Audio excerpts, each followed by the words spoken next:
est-ce que les 3 projets miniers qui verront le jour, en fait, pour ce qui est de la phase de démarrage effectif, le président a évoqué le fer de Mbalam, l'exploitation du gisement de Grand Bassam, si je ne me trompe, non, de la Lobé, Grand Zambie également.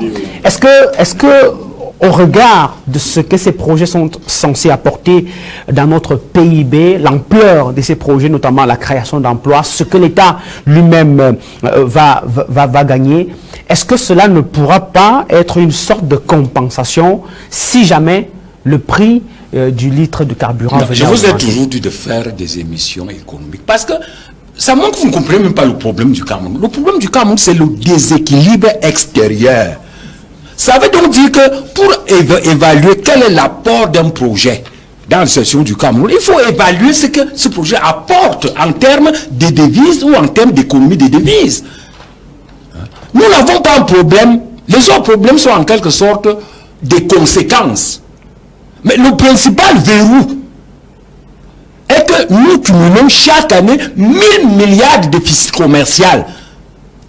Ça veut dire que lorsque nous exportons 3500 milliards, nous achetons pour 3500 milliards, nous vendons pour 2500 milliards.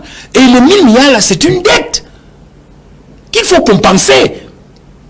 Bon, maintenant, vous citez des projets qui, à l'heure actuelle, ne sont que, disons, des projets parce que, vous savez, hein, il y a un nombre incommensurable de projets miniers, de projets miniers qui depuis 15 ans ont fait l'objet d'annonces pompeuses dans les médias. Et même le chef de l'État en a fait. Les vers de Mbalam, tout ça, on nous disait que vraiment, attendez, tout ça. Mais ça n'arrive pas. Bon, maintenant, supposons donc, même dans l'hypothèse où ce projet serait réalisé, le problème c'est que quel serait l'apport de ce projet sur l'équilibre extérieur. C'est-à-dire, est-ce que c'est le volume des devises pourra compenser? Parce que le problème qu'on a, c'est ça uniquement.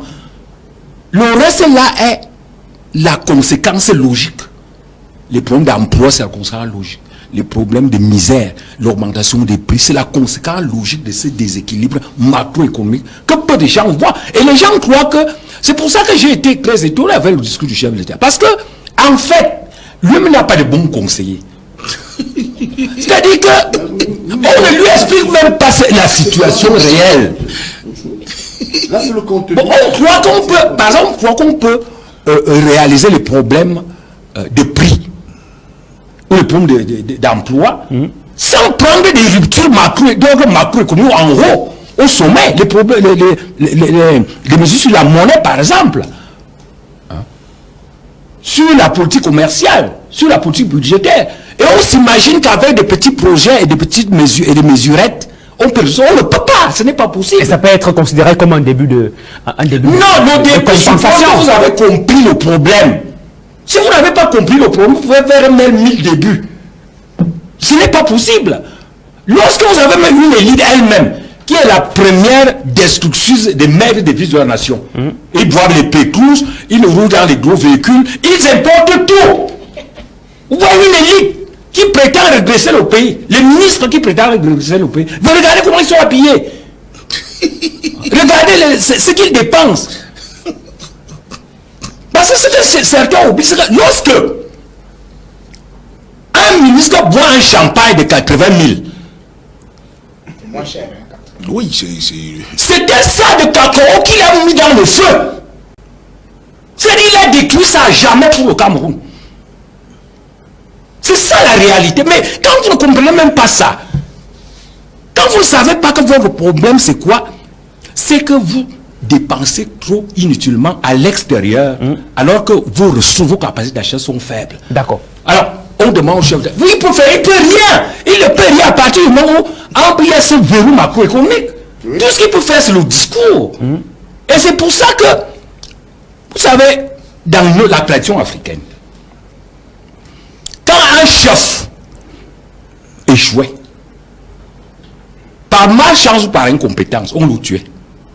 Oui, oui, on lui Pourquoi? coupait la Parce tête. que On lui coupait la tête. Les régicides, c'était ça. Anthropologiquement. un chef ne doit pas être incompétent, un chef ne doit pas être malchanceux. Si vous êtes un ministre et vous êtes malchanceux, vous devez être puni Immédiatement. immédiatement. Et c'est pour ça que l'entourage des Biya, Ils ne sont pas punis. c'est des gens criminels. Ils ne sont Du pas point de vue de l'anthropologie. Parce que vous ne pouvez pas conduire le Cameroun. Le Cameroun sort de l'ajustement en 2006. Après 19 ans de terribles sacrifices. Non, 20 ans. 86, Ouais. 2006, Ouais. 20 ans. Après 20 ans. Mais en moins de 20 ans plus tard, les gars nous replongent exactement dans la même situation. J'ai lu les Camerounais. C'est ça, Les Camerounais la ne savent pas. gesticulation institutionnelle. Les Camerounais ne savent pas que les 20 années qui suivent, hein, ils vont répéter exactement la même chose qu'ils ont fait de 1987 à 2006. Exactement. Merci, Ils ne le savent pas. Merci Dieudonné Somba.